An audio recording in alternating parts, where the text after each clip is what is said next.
자, 선생님, 안녕하세요. 선생님들의 합격을 기원하며 오늘도 모모동 심원장의 합격 강의 제29회 국가시험 요양보호사 1교시 필기를 한번 가져와 봤어요. 기출 예상되는 문제고요. 기출된 적도 있는 문제들이니 여러분들이 집중하시고 들어주셨으면 좋겠어요. 필기를 1, 2부로 가져온 이유는 문제 35문제, 1교시 문제 35문제를 선생님들께서 영상에 집중하시기가 어려우실 수도 있다고 이제 많은 의견들이 있으셔서요. 짧게 15문항, 그리고 연속해서 16번부터 35번까지 이렇게 1교시 필기를 1부, 2부로 나눴으니까요. 1부 보시고 좀 쉬셨다가 2부로 오시기 바랍니다. 자, 그러면 선생님들 기출문제 들어가기 전에 선생님들의 구독과 좋아요는 항상 제가 강의 자료를 만들고 편집하고 녹음하는데 큰 힘이 되는 거 아시죠? 네, 영상 마지막쯤에 제 얼굴 캐릭터가 하나 나올 거예요. 그걸 클릭해 주시면 돼요. 자, 그러면은 선생님 저희 수업 한번 들어가 볼게요. 자, 모든 시험은요, 각 문제에서 요구하는 가장 적합한 답 한 개만 선택합니다. 문제들을 보시면 아시겠지만요. 대다수의 문제들은 바로 선택을 하실 수가 있을 건데 막상 시험장에 들어가시면 2개 정도의 지문이 항상 선생님들을 헷갈리게 만들어요. 그러니까 주의하시고 한번 문제 풀어볼게요. 가장 적합한 답을 찾는 겁니다. 1번 등급판정위원회의 심의 결과 노인 장교양보험 급여를 받을 수 있는 대상자는 1. 팔이 골절된 65세 남자 2. 혈압약을 복용하는 58세 여자 3. 결핵으로 신체 활동이 제한적인 60세 여자 4. 당뇨약을 복용하는 60세 남자 5. 혈관성 치매를 진단받은 40세 남자. 정답은요?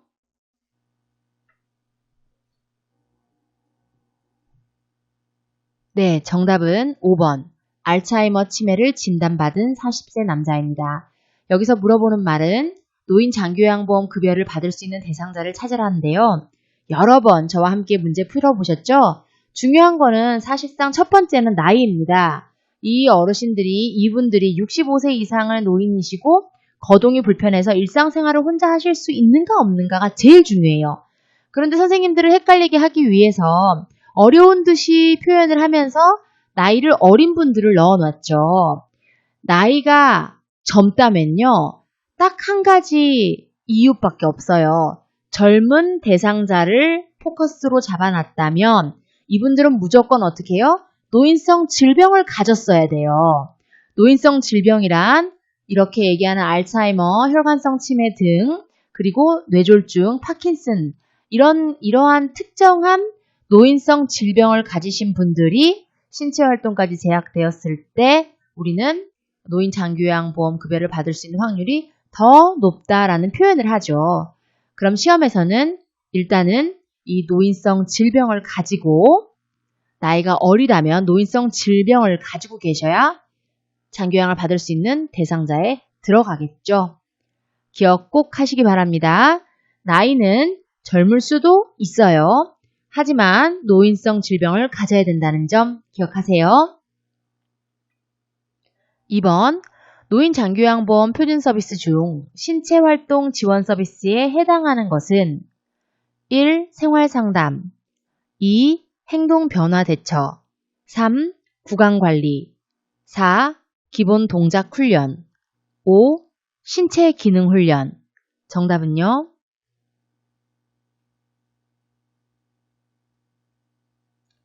그렇습니다. 정답은 3번 구강관리죠. 신체활동 지원 서비스를 찾으래요. 생활상담이나 이런 내용을 한번 먼저 살펴보면 생활상담 같은 거는 정서 지원 서비스고 행동변화 대처는 치매관리 지원이고요. 기본동작 훈련은 기능회복 훈련, 신체기능 훈련은 기능회복 훈련이에요.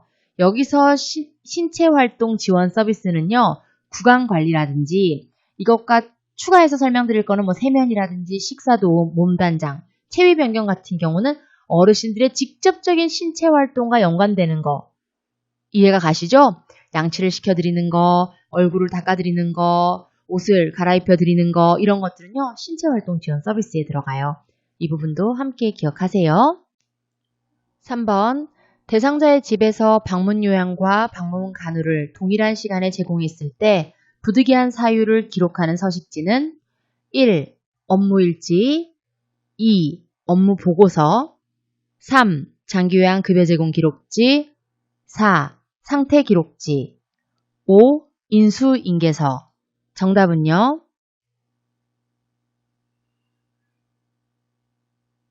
네, 정답은 3번 장기요양 급여 제공 기록지입니다. 선생님들께서 실제로 취업을 하시게 되면요. 가장 많이 사용할 서식지예요. 장기요양 급여 제공 기록지. 대부분은 선생님들이 줄여서 이야기하신다고 일지 하시는데요. 앞으로 꼭 가급적 이렇게 공식 명칭인 장기요양 급여 제공 기록지라는 명칭을 사용하시면요. 훨씬 더 선생님들 분야에서 더 전문가로 보일 수가 있어요. 그러니까 이 기록지의 이름, 장기요양 급여 제공 기록지, 그 중에서도 이러한 부득이한 사유는요, 특이사항란에 적게 돼 있어요. 나중에 꼭 한번 다시 살펴보시기 바랍니다. 자, 그 다음 문항으로 넘어갈게요. 4번, 요양보호사가 제공하는 정서 지원 서비스 중 의사소통 도움에 해당하는 것은 1. 말벗 2. 위로 3. 편지 대필 4. 격려 5. 생활상담 정답은요? 그렇죠. 3번 편지 대필입니다. 편지 대필 이외에도 책을 읽어드린다던가 편지를 대필한다던가 신문을 전달한다던가 콜벨에 대처한다던가 구두 의사를 전달한다는 것 등 이런 아이들은 다 의사소통 도움에 들어가고요. 말벗이라든지 말도 이제 얘기를 하고 하니까 혹시 이게 의사소통 도움이 아닐까 하시는데요. 이건 정서적 지지에 들어가고요. 위로도 정서적 지지, 격려도 정서적 지지에 들어갑니다. 조금 헷갈릴 수 있지만요. 그냥 책에 그대로 나온 부분이 시험에 나온다라고 그냥 그렇게 이해하시는 게요. 좀 더 쉬우실 거예요. 자, 생활상담 같은 경우도요. 나중에 선생님들이 이 정서적 지원 서비스를 하시다 보면요. 어르신들하고 이 얘기 저 얘기 하시다 보면은 그분들의 어떤 가족사까지 되게 깊게 들어가고 이러잖아요. 근데 원래는요. 우리가 할 수 있는 상담이나 이러한 지지는요. 신체 및 가사활동 지원 서비스와 관련이 있는 그런 부분에 대해서 이런 생활상담을 하도록 돼 있어요. 그렇기 때문에요. 이게 제한된 상담을 한다라는 거 선생님들이 기억해 두시고요. 나중에 현장에 가셔서도요. 이렇게 활용하게 되시기를 바랍니다. 자, 다음 문제로 넘어갈게요. 다음 사례에서 요양보호사의 수행 역할로 옳은 것은? 사례를 볼게요. 편마비 환자가 잔존 능력을 최대한 발휘할 수 있도록 요양보호사가 지지를 하였더니 환자 스스로 식사와 옷 입기를 할 수 있게 되었다. 1. 관찰자 2. 중재자 3. 정보 전달자 4. 옹호자 5. 동기유발자 정답은요? 그렇죠. 요양보호사의 역할 중 여기에 해당하는 것을 찾는 거였어요. 여기서 중요한 거는요. 5번 동기유발자 정답인데요. 이 최대한 발휘할 수 있도록 이 부분이 중요한 거예요. 요양보호사가 어르신들의 능력을 어르신들이 스스로 자신들이 할 수 있게끔 도와주었다, 지지하였다. 이 부분이 정답을 결정짓는 부분이었습니다. 관찰자들은 맥박이나 호흡이나 투약, 심리적 변화를 관찰했다. 이렇게 나오면 관찰자고요.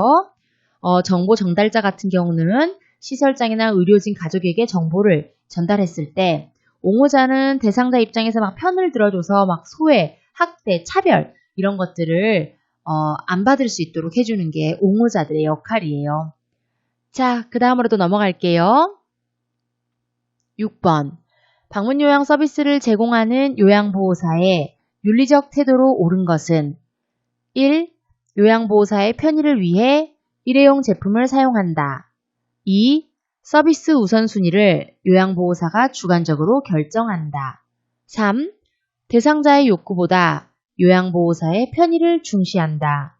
4. 대상자가 없어도 방에 들어가서 요양보호사의 할 일을 하고 나온다. 5. 대상자의 권리를 지켜주고 존중한다. 정답은요?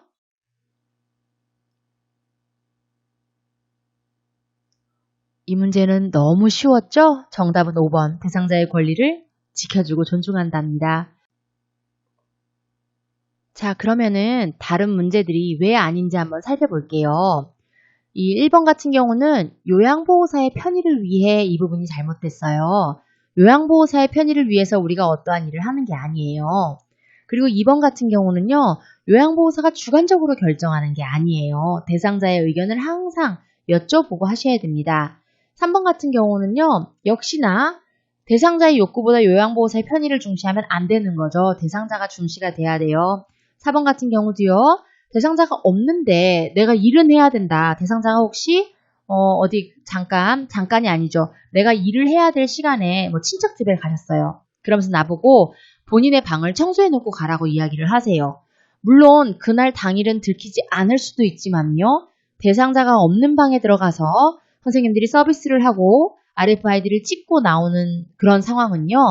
선생님들께서 불법 부정 근무를 하신 겁니다. 꼭 기억하시고 대상자가 없다면 대상자 방에 들어가지 마시고 밖에다가 밤 방문일을 메모해 두고 나오셔야 되겠습니다. 기억하세요. 7번. 대상자로부터 본인 부담금 면제를 가용받은 경우 대처 방법은 1. 형편이 어려우면 요양보호사가 대신 납부한다. 2. 별도의 서비스를 추가로 제공한다. 3. 본인 부담금을 면제받을 수 있는 다른 기관을 소개해준다. 4. 불법임을 설명하고 안 된다고 말한다. 5. 수수료를 받고 면제받을 수 있도록 해준다. 정답은요? 이것도 너무 쉬운 필기 문제였어요. 불법임을 설명하고 안 된다고 말하고요. 여기서 더 설명드린다면은 부정수급이나 부정한 행위에 대해서 이 대상자도 신고할 수 있다라고 설명을 해드리고요. 신고를 한다면요. 포상금도 받으실 수 있다라는 얘기를 꼭 같이 해주시기 바랍니다. 이렇게 하시면 안 되겠죠.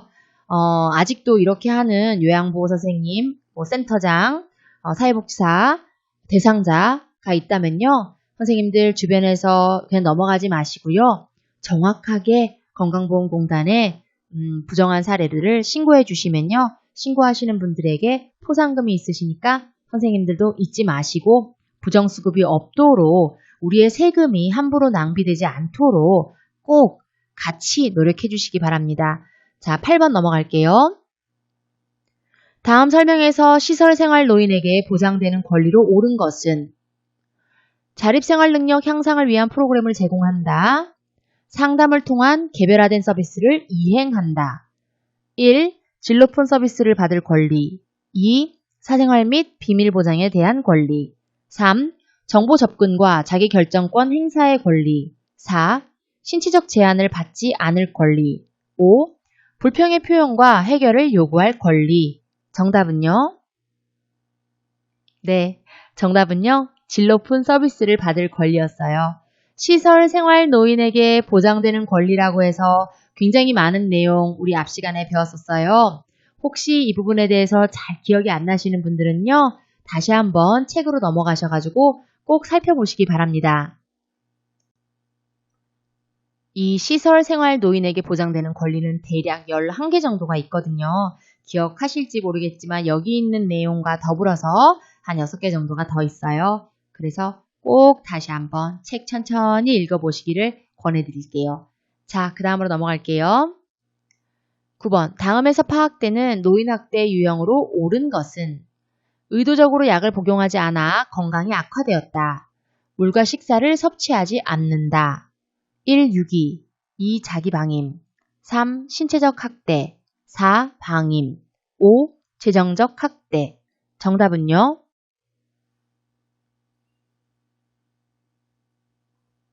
네, 정답은 2번 자기방임이 되겠습니다. 내가 의도적으로 약을 복용하지 않아서요. 건강이 악화된 거예요. 그리고 물과 식사도 드시지 않으려고 한대요. 스스로가 스스로의 생명을 위협하고 있는 상황, 자기 방임이죠. 일반적으로 그냥 방임은요, 선생님들이 다른 건 다 아실 거고, 유기는 갖다 이제 우리가 흔히들 얘기하는 예전의 고려장처럼 내다 버렸다라는 표현을 쓰는 거죠. 그냥 길을 잃어버리게 만든다던가 모르는 곳에다가 버리고 온다던가 하는 거죠. 방임 같은 경우는 부양 의무자들이요 자신의 의무를 회피하는 거예요. 그렇다 보니까 혹여 같은 집에 있더라도 적절한 의식주를 제공하지 않는다거나 의료 서비스를 제공하지 않을 때 우리는 방임된 현상이 있다라고 얘기할 수 있습니다. 요양보호사의 스트레스 해소 방법으로 옳은 것은 1. 카페인 섭취를 늘린다. 2. 부정적인 감정들을 숨긴다. 3. 매일 고강도로 운동을 시작한다. 4. 명상으로 몸을 이완시킨다. 5. 사람들을 피하고 혼자 지낸다. 정답은요? 네, 정답은 4번 명상으로 몸을 이완시킨다입니다. 선생님 이처럼요. 이 요양보호사 필기시험은 선생님들이 순간적으로 제도에 대한 이야기가 나왔을 때 두려워서 어렵다고 생각을 해서 너무 순간적인 긴장을 하셔가지고 문제가 풀리지 않는 그런 경우를 제외하고는요. 천천히 이렇게 풀으시면 대부분 다 상식선에서 나오는 문제예요. 너무 걱정하지 마시고요. 이렇게 집중해서 옳은 것인지 틀린 것인지 뭘 묻는 건지 잘 살펴보면서 문제를 푸시기 바랍니다. 이 문제도 굉장히 쉬웠죠. 11번 문제 넘어갈게요. 배우자 사별에 대한 적응 단계 중 노인이 처음으로 경험하는 정서적 반응은 1. 소외감, 2. 상실감, 3. 불안감, 4. 고독감, 5. 정체감. 정답은요? 맞아요. 배우자가 돌아가셨으니 정답은 2번. 상실감이겠죠. 이 노인들이 처음으로 경험하는 정서적 반응으로 실제 내가 평생을 같이 했던 이 배우자가 사별을 하게 되면 느끼는 감정을 꼽을 수 있겠습니다. 상실감이 정답입니다. 12번으로 넘어갈게요. 노화에 따른 소화기계의 변화로 옳은 것은 1. 지방의 흡수력 감소 2. 타액과 위액 분비의 증가 3. 대장의 활동성 증가 4. 쓴맛과 신맛의 미각 둔화 5. 직장벽의 탄력성 증가. 정답은요? 네, 맞아요. 1번 지방의 흡수력 감소입니다. 이 노화가 오면요. 소화기계에 여러 가지 변화가 올 수 있겠죠. 우리 어르신들께서 지방의 흡수력은 사실상 많이 감소가 되고요. 나머지들은 한번 살펴보면요. 자, 보세요. 2번 같은 경우에 이 타액의 위액, 그리고 타액과 위액이 분비가 증가된다 그랬는데 아니죠. 반대예요. 감소가 되고요. 역시나 대장의 활동성도 증가된다 그랬지만 아니죠. 대장의 활동성이 저하돼서요. 배변이 원활하지 않으실 수도 있어요. 쓴맛과 신맛의 미각이 둔화됐다 그러는데 그렇지 않죠. 단맛과 어땠죠? 짠맛에 대한 미각이 둔화되죠. 어르신들이 입맛이 없을 때 우리가 새콤하게 어떤 상큼한 것을 묻혀드리면 오히려 입맛을 돋울 수 있다라는 얘기를 하잖아요. 그렇죠? 이 쓴맛과 신맛의 미각은 좀 더 둔화가 되지 않는다, 증가가 돼 있다라는 거 여러분들이 기억하시고요. 5번 직장벽의 탄력성 증가 아니죠. 직장벽의 탄력성은 감소하게 되죠. 그래서 사실상 치질 발생률이 굉장히 높습니다. 그것도 함께 기억하시기 바랍니다. 13번 심장의 수축력이 저하되어 현기증, 호흡곤란, 피로 등이 나타나는 질환은 뭘까요? 1번 기관지염, 2번 흡인성 폐렴, 3번 신부전, 4번 고지혈증, 5번 과민성 대장염. 정답은요? 네, 정답은 3번 신부전입니다. 심장의 수축력이 저하돼서 나타나는 질환, 신부전이라는 거 기억하시기 바랍니다. 자, 14번 여성 노인의 생식기계 변화로 옳은 것은 1. 성호르몬 증가 2. 질 분비물 저하. 3. 골반 근육 조절 능력 증가. 4. 성적 욕구 감소. 5. 방광의 저장 능력 증가.